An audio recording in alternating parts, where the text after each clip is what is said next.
प्रथम और आज के इस वीडियो में हम देखने वाले हैं एक और नया पैटर्न। ठीक है, तो ये क्वेश्चन है लीड कोड 992 सब arrays with K different integers. चलो देखते हैं प्रॉब्लम स्टेटमेंट क्या है। Given an integer array nums an integer K return the number of good subarrays of nums. अब व्हाट इज गुड सब एरे?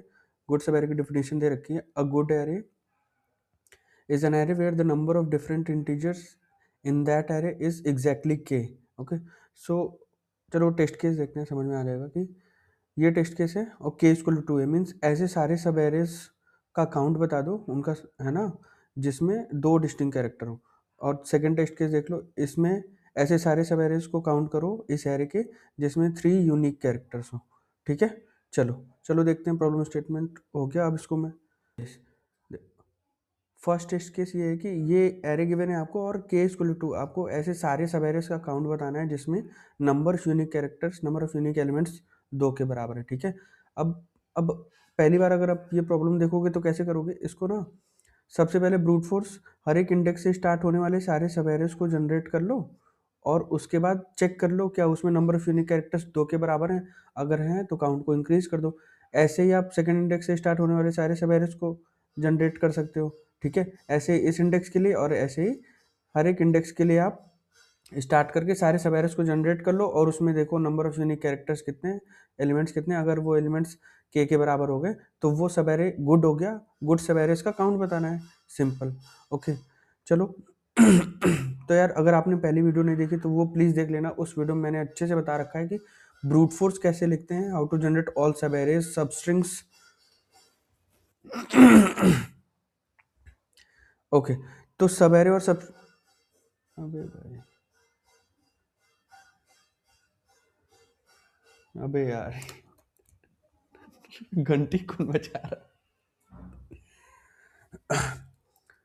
ओके, सो गाइस पहली video में मैंने बात करी थी कि जनरेट कैसे करते हैं सब एरेज और सब स्ट्रिंग किसी भी एरे और स्ट्रिंग के। ठीक है, तो ये ब्रूट फोर्स था, दो फॉर लूप्स का यूज करते हैं। आई और जे पॉइंट करता है मेरे सब एरे के स्टार्टिंग और एंडिंग पॉइंट को, है ना। इसको विंडो बोलता हूँ मैं। विंडो जब भी बोलूँ, विंडो का मतलब होता है सब array in case of array and सब string in case of string.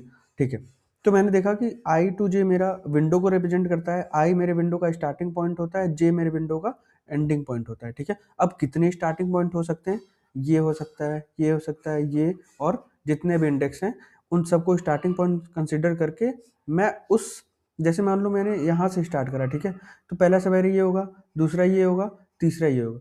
वही कर रहा हूँ यहाँ पे, जे वाला फॉर लूप लगाया, जे को आई से स्टार्ट करूंगा और सब एरे आई से स्टार्ट होने वाले सब एरे की लेंथ 1 बाई 1 इंक्रीज करता जाऊंगा। उसको सेट में इंसर्ट करूंगा और चेक करूंगा क्या करेंट जो सब एरे है आई टू जे, इस सब एरे में number of unique character set dot size अगर के बराबर है तो ये आई टू जे वाला सब एरे गुड है, और अगर गुड है तो इसका काउंट स्टोर कर लो। ठीक है, तो ये ब्रूट फोर्स था। इसकी time complexity n square log n इस सेट के लिए और एन स्क्वायर इन दोनों फॉर लूप के लिए। ठीक है, तो ये टीएल ही देगा फॉर श्योर, है ना, क्योंकि एन की वैल्यू 1.5 है। इसको 10 यूनिट आइटरेशंस की नीड होगी, ये टीएल ही देगा। स्पेस कॉम्प्लेक्सिटी इसके बिग ऑफ एन है because of this set.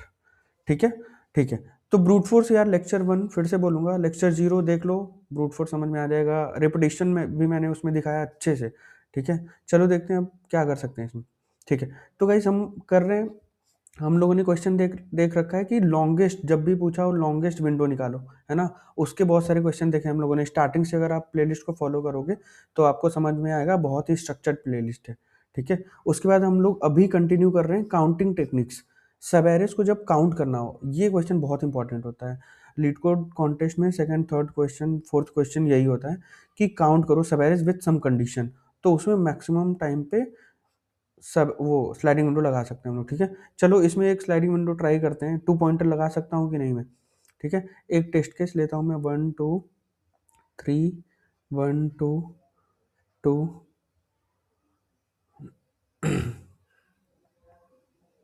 Okay, के इक्वल टू 2। ठीक है, ये एरे है।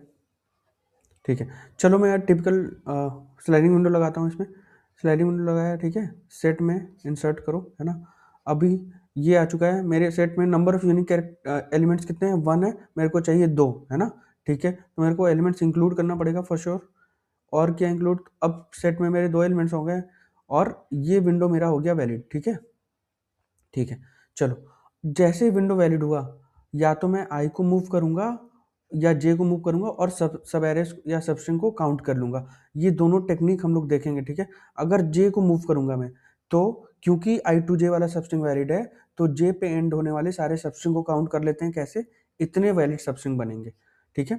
ठीक है, अगर आई को मैं इंक्रीज करने जा रहा हूँ, मतलब विंडो को श्रिंक करने जा रहा हूँ, तो मैं क्या करूंगा, आई से स्टार्ट होने वाले, ठीक है, सारे सबस्ट्रिंग को काउंट कर लूंगा कितने बनेंगे, क्योंकि आई चेंज होने वाला है और ये बनते हैं इतने। यही दोनों टेक्निक होता है। इन्हीं दोनों टेक्निक से आप काउंटिंग सब एरेज के सारे क्वेश्चन को कर सकते हो लॉजिक लगा के, ठीक है। इस केस में श्रिंक करते हैं और इसमें एक्सपेंड करते हैं, ठीक है। ठीक है, चलो मान लो ये पहली बार विंडो वैलिड हुआ है ना।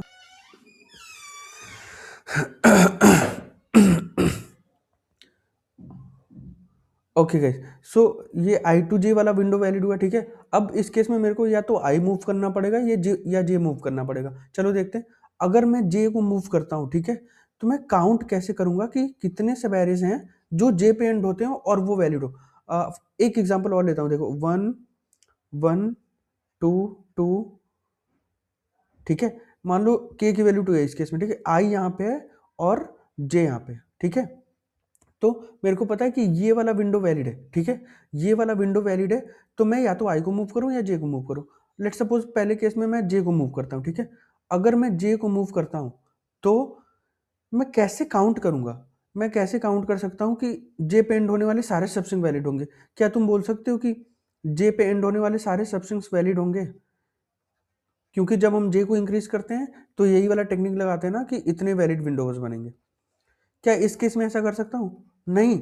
अगर इसमें 2 यूनिक कैरेक्टर्स हैं, 2 यूनिक एलिमेंट्स हैं, तो जरूरी नहीं है कि इसमें हो एलिमेंट्स डिक्रीज हो रहे हैं, number of unique character decrease हो सकते हैं, तो मैं जे माइनस आई प्लस वन को ऐड नहीं कर सकता, ठीक है। दूसरा क्या केस क्या बनेगा?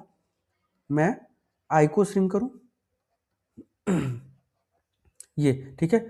चलो अगर मैं आई को श्रिंक करता हूं अभी, ठीक है, मैं अगर आई को श्रिंक करता हूं, तो मेरे को काउंट करना पड़ता है कि आई से स्टार्ट होने वाले कितने सब एरेज बनेंगे जो वैलिड होंगे। वैलिड मींस उसमें नंबर ऑफ यूनिक एलिमेंट्स 2 के बराबर होंगे, ठीक है। अगर जे यहाँ पे हो और आई यहाँ पे है, आई को मूव करने वाला हो, आई से स्टार्ट होने वाले कितने सब एरेज बनेंगे? ये सारे। और क्या हम बोल सकते हैं कि ये वाला सब एरे मान लो वैलिड है, ठीक है, तो क्या तुम बोल सकते हो कि 1 1 2 और इसके बाद भी मान लो ऐसा कुछ हो, तो ये वाला भी वैलिड हो, ये वाला भी वैलिड हो? ऐसा हम नहीं बोल सकते श्योरिटी से। अगर यहाँ 2 2 1 1 होगा तभी वैलिड होगा। तो अगर श्रिंकिंग कंडीशन में क्या करते हैं, इतने विंडोज वैलिड होते हैं, कितने? n माइनस जे। क्या तुम बोल सकते हो कि ये सारे विंडोज वैलिड होंगे? नहीं बोल सकता हूं मैं ऐसा, इसलिए नहीं बोल सकता हूं, ठीक है। तो दो ही केस होते हैं, जब जे को मूव करोगे तो इतने वैलिड विंडोज बनते हैं, आई को मूव करोगे तो इतने बनते हैं, और दोनों केस इसमें हो रहा है फेल। ठीक है, तो अभी तक जितना हम लोगों ने पढ़ा है उसके अकॉर्डिंग ये हमारा दोनों अप्रोच हो रहा है फेल, ठीक है। चलो अब कुछ नया सीखने वाले। जब भी क्वेश्चन ना समझ में आए ना, जब भी अप्रोच ना आए, 10-15 मिनट दो और ये समझ लो कि नहीं आता है, कोई बात नहीं, आज मैं नया पैटर्न सीखने वाला हूँ। चलो नए पैटर्न की ओर बढ़ते हैं। अब देखो, एक क्वेश्चन है लेक्चर नंबर 12, अगर आपको याद हो, ध्यान से देखना, मैं बोलता हूँ ना DSC is all about pattern, अभी आपको दिखाता हूँ, ठीक है। लेक्चर नंबर 12 है कि काउंट, ठीक है गाइस। तो लेक्चर नंबर 12 आप देखोगे कि काउंट सब एरेज विद एटमोस्ट के डिस्टिंक्ट कैरेक्टर्स, ठीक है। चलो उसका अप्रोच इसमें देखते हैं, कैसे उसको यूज कर सकते हैं हम लोग, देखना अभी बहुत मजा आने वाला है। लेट सपोज कि के की वैल्यू 3, के की वैल्यू 4 है, ठीक है। तो अगर मैं फाइंड करूं कि हाउ मेनी नंबर ऑफ सब एरेज विथ की एटमोस्ट के डिस्टिंक्ट कैरेक्टर्स, ठीक है। तो लेट सपोज, ठीक है, चलो देखते हैं उसका अप्रोच देखते हैं ना, ठीक है। अगर के की वैल्यू 4 है, मीन्स मेरे को ऐसे सब एरेज को काउंट करो जिसमें एटमोस्ट 4 डिस्टिंक्ट कैरेक्टर्स हैं, ठीक है। मान लो उन सबका समेशन कुछ ऐसा है, ठीक है, x, ठीक है। और इसमें लेट सपोज इसका समेशन है x, ठीक है, ठीक है। x क्या है? नंबर ऑफ सब एरेज विथ एटमोस्ट के distinct characters in this array, ठीक है, ठीक है। तो अगर एटमोस्ट 4 डिस्टिंक्ट कैरेक्टर्स वाले सारे सब एरेज का काउंट है, ठीक है, तो क्या मैं बोल सकता हूं उसमें ऐसे सारे सब एरेज होंगे जिनमें नंबर ऑफ यूनिक एलिमेंट्स 1 के बराबर होंगे, ठीक है। और इसमें ऐसे सारे सब एरेज होंगे, उनका काउंट होगा जिनमें नंबर ऑफ यूनिक कैरेक्टर्स 2 के बराबर होगा, बिल्कुल होगा, एटमोस्ट के। तो 1 वाले भी होंगे, 2 वाले भी होंगे, और 3 डिफरेंट कैरेक्टर एलिमेंट्स वाले होंगे, 4 वाले भी होंगे। इन सबको मिला के मान लो ये ए, ये बी, ये सी और ये डी था, तो A plus B plus C plus D मिलके एक्स बनाएगा। ये क्या है? एक्स क्या है? नंबर ऑफ सब एरेज विथ एटमोस्ट के डिस्टिंक्ट कैरेक्टर्स। के की वैल्यू 4 है, तो क्या मैं बोल सकता हूं एक्स समेशन होगा 1 डिस्टिंक्ट कैरेक्टर्स वाले सब एरेज का, 2 डिस्टिंक्ट कैरेक्टर्स वाले सब एरेज का, 3 डिस्टिंक्ट एलिमेंट्स वाले सब एरेज का, और 4 डिस्टिंक्ट एलिमेंट्स वाले सब एरेज का। ठीक है, ठीक है। इसको तुम कैलकुलेट कर सकते हो, हाँ, लेक्चर 12 से कैलकुलेट कर सकते हैं। ठीक है, अगर मैं तुमसे बोलूं कि मान लो y है नंबर ऑफ सब arrays with at most k-1 distinct characters, k-1 means 3। अगर मैं तुमसे बोलूं कि y है number of distinct sub arrays with at most के डिस्टिंक्ट सब एरेज, तो क्या मैं बोल सकता हूं कि उसमें 1 वाले सब एरेज का काउंट होगा, 2 डिस्टिंक्ट कैरेक्टर्स वाले सब एरेज का काउंट होगा, और 3 डिस्टिंक्ट कैरेक्टर्स वाले सब एरेज का काउंट होगा। और मैंने देखा है कि 1 डिस्टिंक्ट कैरेक्टर्स वाले सब एरेज का काउंट ए है, 2 डिस्टिंक्ट कैरेक्टर्स वाले सब एरेज का काउंट बी है, और 3 डिस्टिंक्ट कैरेक्टर्स वाले सब एरेज का काउंट सी है।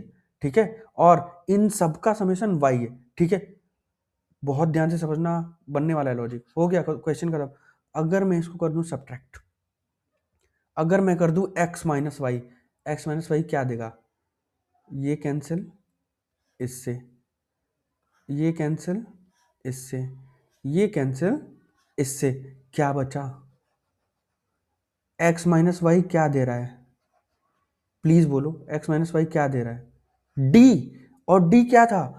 नंबर ऑफ सब arrays with 4 distinct characters. d क्या था? नंबर ऑफ सब एरेज विथ 4 डिस्टिंक्ट कैरेक्टर्स। ठीक है, ये आप लोगों ने एक नया पैटर्न पढ़ लिया आज। तो अगर एग्जैक्टली ये रूल बहुत ही इंपॉर्टेंट है, इसको याद कर लो प्लीज अच्छे से। बहुत सारे क्वेश्चन अभी दिखाऊंगा मैं। अगर एग्जैक्टली के डिस्टिंक्ट एलिमेंट्स वाले सब एरेज को काउंट करना हो तो मैं डायरेक्ट नहीं कर सकता, बट मैं ऐसा कर सकता हूं कि अगर मेरे पास एटमोस्ट के डिस्टिंक्ट एलिमेंट्स वाले सब एरेज का काउंट हो, समेशन हो, उसमें से अगर मैं एटमोस्ट k-1 डिस्टिंक्ट एलिमेंट वाले सब एरेज को डिक्रीज कर दूं तो ये मेरे को मिल जाएगा एग्जैक्टली k वाला। बस यही है। अगर इतना हो गया, अगर आप ये समझ पा रहे हो, तो ये हम लोग लेक्चर 12 में कर चुके हैं, ये भी कर चुके हैं। सेम फंक्शन को 2 बार कॉल करूंगा, सब्ट्रैक्ट कर दूंगा। ठीक है गाइस, आई होप आपको समझ में आया होगा। प्लीज समझ में आया हो तो प्लीज वीडियो को लाइक कर देना, चैनल को सब्सक्राइब कर देना, और इस नोट की लिंक मैं डिस्क्रिप्शन बॉक्स में ऐड कर दूंगा। और नेक्स्ट जो प्लेलिस्ट चाहिए वो भी बना दूंगा। DSA is all about patterns, please remember. Let's see the code. Okay guys, मैंने बोला ना कि ये एक थोड़ा सा ऑब्जर्वेशन था कि अगर एग्जैक्टली के नंबर ऑफ यूनिक एलिमेंट्स वाले सब एरेज को काउंट करना है तो मैं डायरेक्ट नहीं कर पा रहा था, आई और जे को मूव करके। मैंने थोड़ा सा दिमाग लगाया और लेक्चर 12 की हेल्प लेके मैंने देख लिया कि एग्जैक्टली के वाले जो सब एरेज होंगे उनका काउंट वो एटमोस्ट के माइनस 1 के बराबर होगा। ठीक है, चलो देखो, ये क्वेश्चन है सब एरेज विथ एटमोस्ट के डिस्टिंक्ट इंटीजर्स। इसको लेक्चर 12 में कर रखा है हम लोगों ने, लेक्चर 12 आप लोग देख लेना। और एग्जैक्ट कोड को मैं कर रहा हूं कॉपी। देखो, कॉपी कर लिया, उसके बाद मैं करूंगा यहाँ पे पेस्ट। मैं बोलता हूँ गाइस, DSA पूरे पैटर्न पे, अगर पैटर्न आपने समझ लिया, देखो नंबर ऑफ क्वेश्चंस बहुत ज़्यादा है ना। लीड कोड पे ही 4000 के आसपास क्वेश्चन है। सारे क्वेश्चन कोई नहीं कर सकता। पैटर्न पढ़ो, प्लीज समझो, पैटर्न पढ़ो। और चीज़ मैं अभी दिखाऊंगा। पेस्ट कर दिया यहाँ। ओके गाइस, मैंने यहाँ पे कोड को कर दिया है कॉपी। देखो, काउंट सब एरेज विथ एटमोस्ट के डिस्टिंक्ट वाले कैरेक्टर्स वाले कोड को कर दिया है कॉपी। यहाँ पे मैं जानता हूँ कि एग्जैक्टली के डिस्टिंक्ट एलिमेंट्स वाले जो सब एरेज होंगे उनका काउंट एटमोस्ट के डिस्टिंक्ट एलिमेंट्स वाले सब एरेज के काउंट से अगर मैं इसको डिक्रीज कर दूँ k-1 वाले को, तो ये एग्जैक्टली के डिस्टिंक्ट एलिमेंट वाले सब एरेज का काउंट दे देगा। ठीक है, ठीक है, इसको करता हूं मैं रन। ठीक है, सबमिट कर रहा हूं। कुछ भी दिमाग लगा इसमें, बस थोड़ा-सा दिमाग लगा वो फ़ॉर्मूला बनाने में। अगर आप फ़ॉर्मूला बना पा रहे हो, तो ऐसे ही होगा। ये आराम से एक्सेप्ट हो जाएगा। और ये हार्ड क्वेश्चन आपको अभी नहीं समझ में आ रहा है गाइस, ये बहुत इंपॉर्टेंट क्वेश्चन है, ये बहुत सारी कंपनीज़ में पूछा जा चुका है। देखो मैं बिल्कुल भी टाइम वेस्ट नहीं करना चाहता, जो फ़ोकस्ड है ना, वो इतने स्ट्रक्चर्ड प्लेलिस्ट को अगर तुम बैठोगे ना, 2 दिन में तुम इसको पूरा कर सकते हो। और आई गारंटी यू, अगर ये तुमने कर लिया लाइन से, तो 2 पॉइंटर स्लाइडिंग विंडो के जितने भी क्वेश्चन आएँगे, सब में थोड़ा-सा मॉडिफ़ाई करके दिमाग लगा के ये आप कर सकते हो। प्लीज़ बात को मेरे समझो, इस कोड को कॉपी करके जस्ट पेस्ट कर दिया और ये फ़ॉर्मूला बनाने में थोड़ा टाइम लगा था बस। अगर ये क्वेश्चन आपने कर लिया ना, तो नेक्स्ट क्वेश्चन है 930 बाइनरी सब एरेज़ विद सम। इसमें क्या करना है, नंबर ऑफ सब एरेज़ को काउंट करो जिसका सम गोल के बराबर हो। देखो बाइनरी एरे है, 1 और 0 होंगे। गोल एकदम एग्जैक्ट क्वेश्चन है। गोल हो गया के, तुमको बताना है कि के नंबर ऑफ वंस वाले sub arrays, exactly goal number of ones वाले सब एरेज़ का काउंट। सेम अप्रोच से होगा, एग्जैक्ट सेम। एक और क्वेश्चन देख लो, बोलता हूँ ना DSA is all about pattern. देखो लीड कोड 1248 देखना, ऐसे सब एरेस का अकाउंट बता दो जिसमें के ऑड नंबर्स हो।